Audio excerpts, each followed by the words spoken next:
Hello student, welcome back to my channel. आज हम start कर रहे हैं एक्सरसाइज 3। एक्सरसाइज जो 3 है रैखिक समीकरण युग्म पर आधारित है। तो हम पहले समझेंगे कि रैखिक समीकरण क्या होता है। दो चरों वाला रैखिक समीकरण। तो यहाँ पर दो चरों की हम बात करेंगे। एक जो समीकरण है, समीकरण ax + by + c = 0,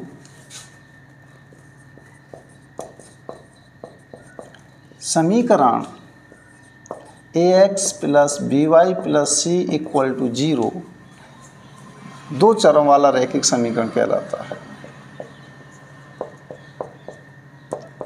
दो चरों वाला रैखिक समीकरण कहलाता है। हाँ, तो दो चरों वाला इसे क्यों कहते हैं?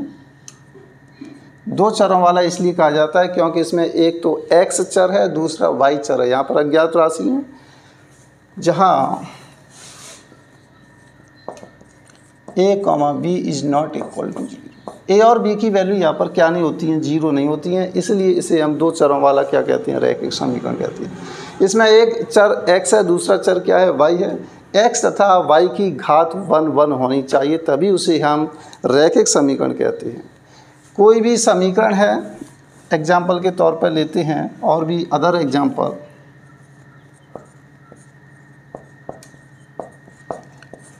x - y = 5, ये रैखिक समीकरण है। 2x + 3y + 8 = 0, यह भी रैखिक समीकरण है। दो चर हैं, इसमें एक x चर है, दूसरा y चर है। दो प्रकार के चर होते हैं। x जो चर होता है उसे स्वतंत्र चर कहा जाता है, और y जो चर होता है y चर को यहाँ पर परतंत्र चर कहा जाता है। y का मान x के मान पर डिपेंड करता है, इसलिए इसे परतंत्र चर कहा जाता है। अब हम यहाँ से आगे ग्राफ की बात करते हैं। दो चरों वाले रैखिक समीकरण का ग्राफ बनाएंगे। दो चरों वाला जो समीकरण है, इसका अगर हम ग्राफ प्लॉट करते हैं तो एक रेखा प्राप्त होती है।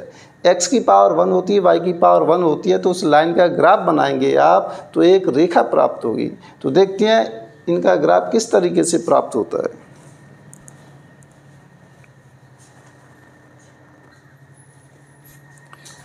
यहाँ पर कोई हम एक उदाहरण ले लेते हैं।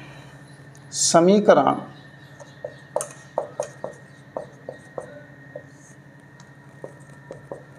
x + y = 5, यहाँ से कुछ भी ले सकते हैं हम। यहाँ पर 6 का ग्राफ बनाइए।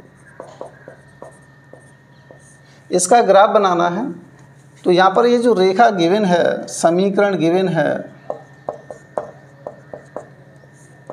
x + y = 6। तो पहले यहाँ से क्या है, किसी एक चर की वैल्यू निकालो, x की निकाल लो या फिर y की निकाल लो। वैसे y की निकालनी चाहिए क्योंकि y यहाँ पर परतंत्र चर होता है, x स्वतंत्र चर होता है। तो y = आ जाएगा 6 - x। किसी भी देखो लाइन का ग्राफ, ये लाइन की इक्वेशन होती है। x की पावर 1 है, y की पावर 1 है, तो इसका ग्राफ बनाएंगे तो एक स्ट्रेट लाइन प्राप्त होती है। तो यहाँ पर एक बात और बता दें, लाइन खींचने के लिए आपको कम से कम 2 बिंदु की आवश्यकता पड़ती है, लेकिन कुछ टेढ़े भी हो सकते हैं। यहाँ पर तीसरा बिंदु आ जाए तो लाइन नहीं खींचेगी। हमें ये तीसरा बिंदु भी एक सीध में होना चाहिए।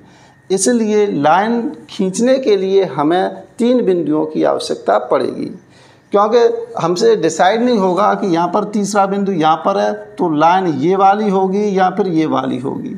इसलिए 3 बिंदु निकालने ही पड़ते हैं। अगर लाइन के समीकरण है, रेखा का समीकरण है, तो तीनों बिंदु एक ही लाइन में होंगे ही होंगे। तो इसमें x = पुट करते जाएंगे। 2-3 बिंदु हमें प्राप्त करने हैं।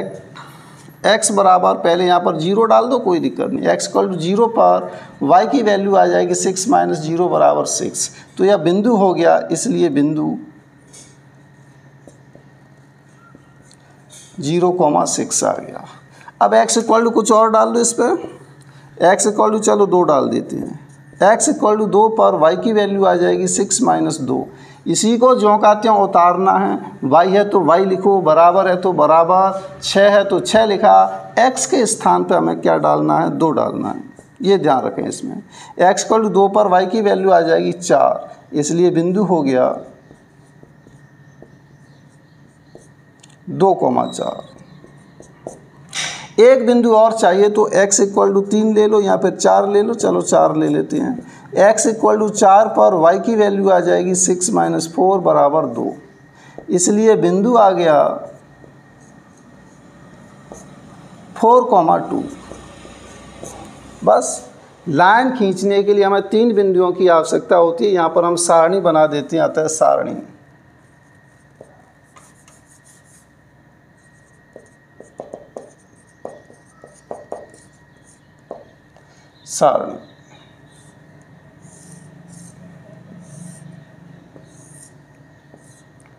X Y.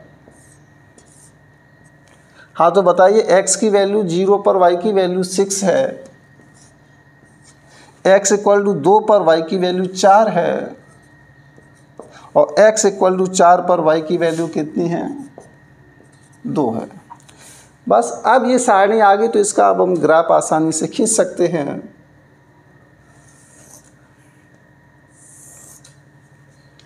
हाँ ये सीधी लाइन नहीं खींची, चलो देखते हैं। ये x है, ये माइनस का x अक्ष होता है, x डैश भी कह सकते हैं इसे हम। ये मूल बिंदु होता है, यहाँ से चलना प्रारंभ करेंगे। x का अधिकतम मान 4 तक गया है तो आप इसे ऐसे लिख लें 1 2 3 4। y का मान 6 तक गया है तो 1 2 3 4 5 6। नेगेटिव साइड में गया नहीं है तो इधर भले मत लिखो, कोई इफेक्ट नहीं पड़ेगा। 1 2 3 4 1 2 3 4 5 6। अब देखते हैं इसको हम। x इक्वल टू 0 पर y की वैल्यू 6 है तो x इक्वल टू 0 पर y की वैल्यू 6। x पर चलना है नहीं, 0 है, कहीं पर नहीं जाना है, x अक्ष पर कहीं पर नहीं चलना, यहीं की यहीं रहो, यहीं से चलना स्टार्ट करेंगे। x इक्वल टू 0 पर 0 चल गए, ठीक। अब y पे चलना है कितना, 6 इकाई चलना है, यहीं से y पर 6 इकाई चलते जाओ, यहाँ आ गए। तो ये पॉइंट हो गया 0,6। दूसरा पॉइंट x पर 2 y पर 4। x पर 2, पहले x अक्ष पर चलो, ऐसे चलते जाएंगे 2 पर आ गए। अब y पर कितना चलना है, 4, यहीं से चलो y की यानी प्लस y की डायरेक्शन में 4 तक चलना है, चलते जाओ, यहाँ आ गए हम। ये पॉइंट हो गया 2,4। अब एक पॉइंट और है, x इक्वल टू 4 पर चलना है तो यहीं से चलना प्रारंभ करेंगे। x इक्वल टू 4 तक चलिए, यहाँ पर आ गए। 4 पर y की वैल्यू कितनी है, 2। अब ऊपर की ओर चलना है 2 तक, सीधे चलते आओ 2 तक आ जाओ आप, यहाँ तक ये आ जाएगा। तो यहाँ से अब तीनों पॉइंटों को मिलाते हुए एक ये लाइन ड्रॉ कर दो आप इस तरीके से। ग्राफ पेपर पर बनाएंगे तो कोई समस्या नहीं आएगी, बिल्कुल एकदम स्ट्रेट लाइन प्राप्त होगी, सरल रेखा प्राप्त हो जाएगी। इसके इस पॉइंट के कोऑर्डिनेट हो जाएंगे x का मान 4, y का मान 2। तो इस तरीके से आप इन पॉइंटों को मिलाते हुए लाइन ड्रॉ कर सकते हैं। यहाँ पर x इक्वल टू कितना है, 2, y की वैल्यू कितनी है, 4, या x की वैल्यू कितनी है, 4, y की वैल्यू कितनी है, 2। ये तो इस तरीके से आपने इस लाइन का, ये जो रेखा थी ये वाली, इस रेखा का ग्राफ आपने इस तरीके से प्लॉट कर दिया। तो इस तरीके से आप किसी भी लाइन है, रेखा का समीकरण है, उस रेखा के समीकरण का ग्राफ बना सकते हैं। 3.1 एक्सरसाइज है, इसी पर आधारित है। पहले अलजेब्रिक फॉर्म में हम कन्वर्ट करेंगे, उसके बाद में हम उसका ग्राफ बनाएंगे। तो देखते हैं।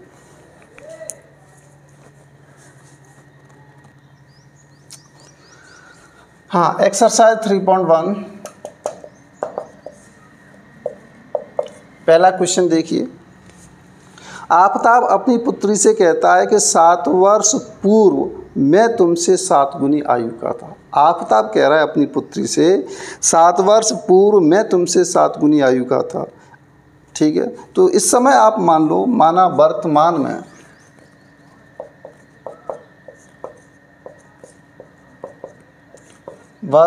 में आफताब व उसकी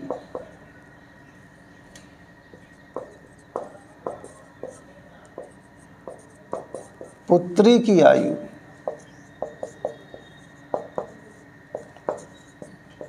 क्रमशः x, y वर्ष है। यानी वर्तमान में प्रेजेंट में आफताब की आयु x वर्ष और उसकी पुत्री की आयु y वर्ष है। 7 वर्ष पूर्व क्या कहता है? 7 वर्ष पूर्व, हाँ 7 वर्ष पूर्व उसने क्या कहा है? मैं तुमसे 7 गुनी आयु का था। तो 7 वर्ष पूर्व बताइए आफताब की आयु कितनी होगी? तो 7 वर्ष पूर्व, इस समय आफताब की आयु x वर्ष है, तो 7 वर्ष पहले होगी x - 7। इस कॉन्सेप्ट को आप अच्छी तरीके से समझिए, बार बार इसका यूज होगा। और 7 वर्ष पूर्व इसकी पुत्री की आयु हो जाएगी y - 7। तो 7 वर्ष पहले क्या सिचुएशन थी वो प्रश्न बता रहा है। 7 वर्ष पूर्व मैं तुमसे 7 गुनी आयु का था। मैं, इसका मतलब आफताब की आयु थी x - 7। तो इसकी जो मान था, इसकी वैल्यू जो थी, ये पुत्री की आयु का 7 गुना था। पुत्री की आयु कितनी थी? y - 7, 7 गुनी आयु का था। अब से 3 वर्ष बाद इसको सॉल्व कर लेते हैं थोड़ा सा, तो ये आ जाएगा x - 7, 7y - 49। इसको इस साइड में ले लीजिए आप, हाँ कैसे भी कर सकते हैं। तो ये आ जाएगा x - 7 - 7y प्लस 49 बराबर 0। x - 7y प्लस 49 में से 7 घटाइए, 42 बराबर 0। ये आ गया समीकरण। और क्या कह रहा है? हाँ, अब से 3 वर्ष बाद, 3 वर्ष बाद क्या सिचुएशन है देखो। अब ये बताइए प्रेजेंट में आफताब की आयु x वर्ष है, तो 3 वर्ष बाद कितनी हो जाएगी? x + 3 वर्ष। और उसकी पुत्री की आयु हो जाएगी y + 3 वर्ष। तो देखो क्या कह रहा है, अब से 3 वर्ष बाद मैं तुमसे केवल 3 गुनी आयु का रह जाऊंगा। अब से 3 वर्ष बाद, तो 3 वर्ष बाद आफताब की आयु होगी ये, और पुत्री की आयु क्या हो जाएगी? y + 3। इस आयु का 3 गुना इसके बराबर होगा। इसको सॉल्व करते हैं तो x + 3 = आ जाएगा 3y + 9। सबको एक साइड में लेंगे, इधर ले लो तो कैसे हो जाएंगे? नेगेटिव। ये आ गया। इसको आगे सॉल्व करते हैं तो ये आ जाएगा x - 3y - 6 बराबर 0। समीकरण 2। तो समीकरण 1 और समीकरण 2 ये हमने बीजगणितीय फॉर्म में उसकी लैंग्वेज को लिख दिया। हाँ, इस स्थिति को बीजगणितीय ग्राफी रूप में व्यक्त कीजिए। तो यह बीजगणितीय रूप हो गया समीकरण 1 और समीकरण 2। अब इनको हमें ग्राफी रूप में व्यक्त करना है, तो समीकरण 1 का पहले हम ग्राफ बनाएंगे, फिर समीकरण 2 का ग्राफ बनाएंगे। तो दोनों के लिए पहले हम क्या निकाल लेते हैं? सारणी का चयन करेंगे, सारणी बनाएंगे।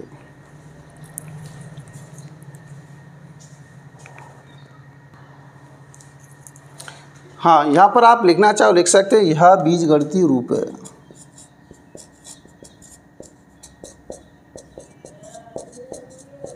यह बीजगणितीय रूप है। अब देखो ग्राफी रूप के लिए समीकरण 1 से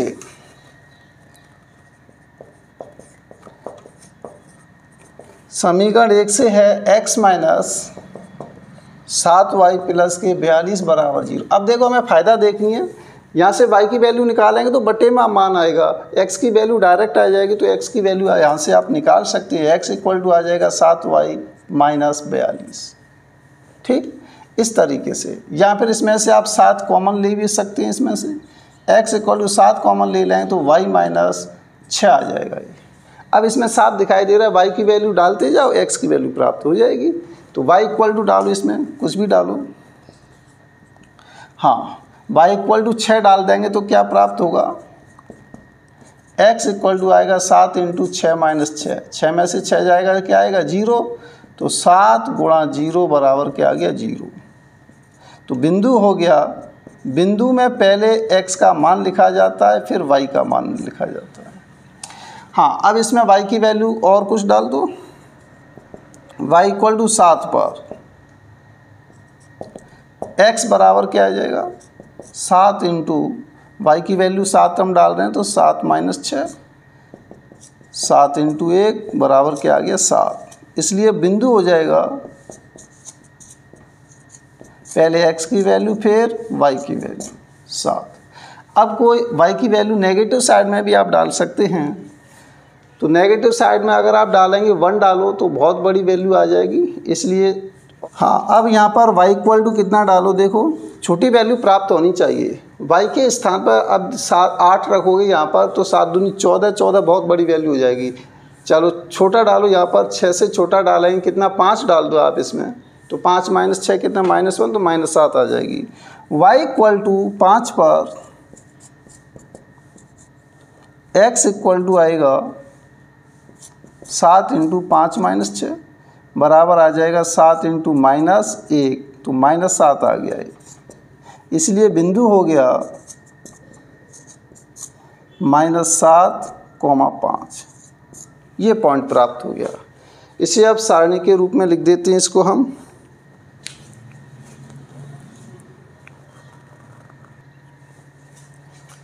अतः सारणी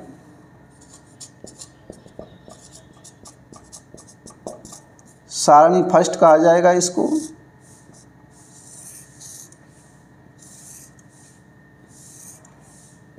ये x है, ये y है। पहला जो पॉइंट प्राप्त हुआ है हमें, पहला पॉइंट क्या था, देखो 0 पर 6, x इक्वल टू 0 पर y की वैल्यू 6, x इक्वल टू 7 पर y की वैल्यू कितनी 7, और x इक्वल टू -7 पर y की वैल्यू कितनी प्राप्त हुई है, 5 प्राप्त हुई है।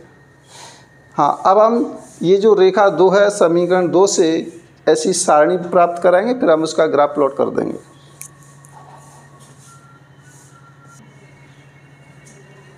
समीकरण 2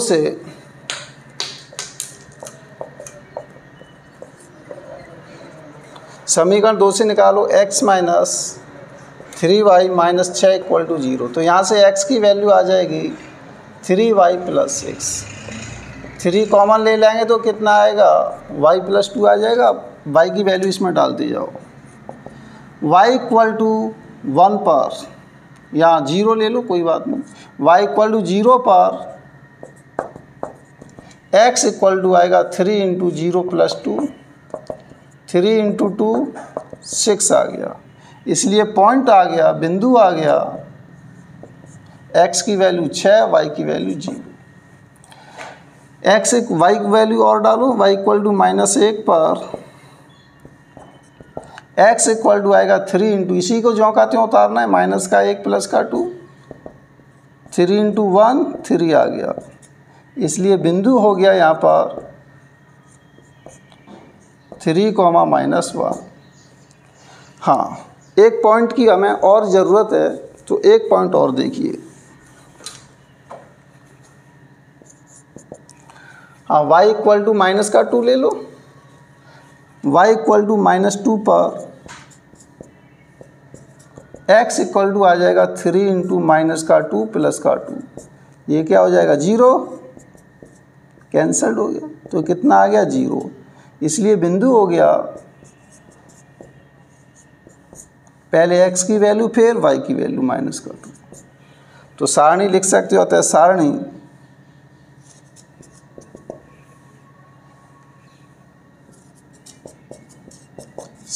सेकंड, ये वाली फर्स्ट है तो इधर आप सेकंड लिख दो।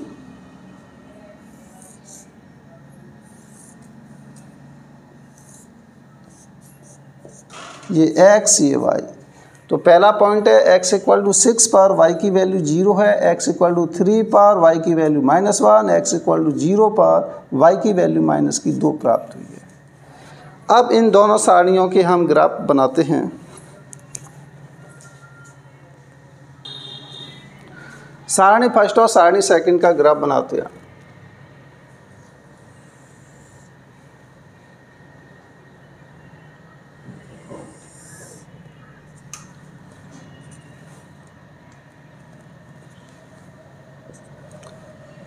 x माइनस का x, y ये माइनस y।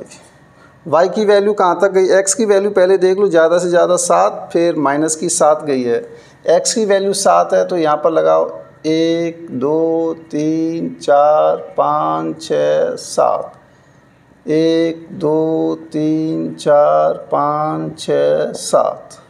माइनस की साइड में -1, -2, -3, -4, -5, -6, -7, 1 2 3 4 5 6 7। y की वैल्यू भी कितनी गई है, मैक्सिमम 7 तक गई है। तो 1 2 3 4 5 6 7।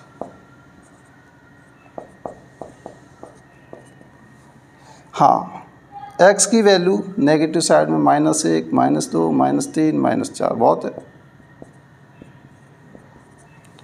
ठीक है, पहली सारणी को, इस वाली को देखते हैं। x = 0 पर y का मान 6, x = 0 पर y का मान 6, 0 पर यहीं की यहीं रहेंगे, चलते जाओ, y का मान 6, ये पॉइंट आ गया। x = 7 पर y का मान 7, x = 7 इधर है, y का मान 7, तो सीधे चलते जाओ ऊपर की ओर, ऊपर की ओर, यहाँ आ जाएंगे आप। इसकी सीध माना है आपको, ठीक है। x = 7 पर y का मान 7। आप x यहाँ पॉइंट भी दे सकते हैं, 7,7, यहाँ पर हो गया। x = 0 पर y का मान 6 है। x = -7 पर y का मान है 5, सीधे चलते जाओ ऊपर की ओर, चलते जाओ, यहाँ आ जाएंगे, यहाँ आ गए। और इसकी सीध मान है 5 की सीध में। x = -7 पर y की वैल्यू कितनी आ गई, 5, -7,5।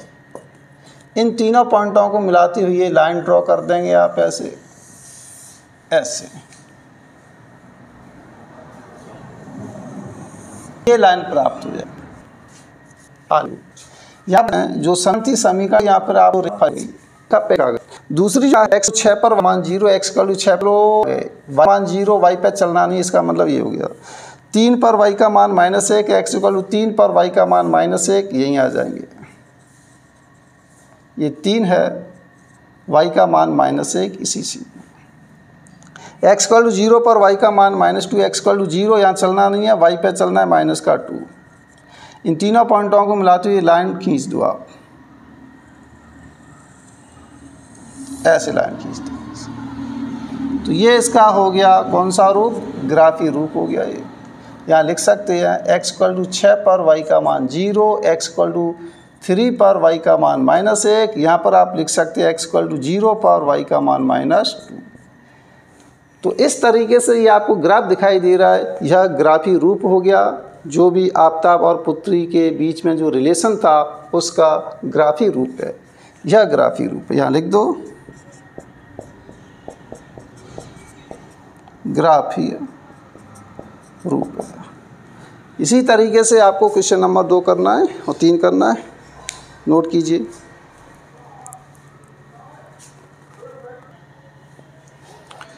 हाँ, यहाँ पर ये रेखा सेकंड आप डाल सकते हैं, रेखा 2 का ग्राफ है।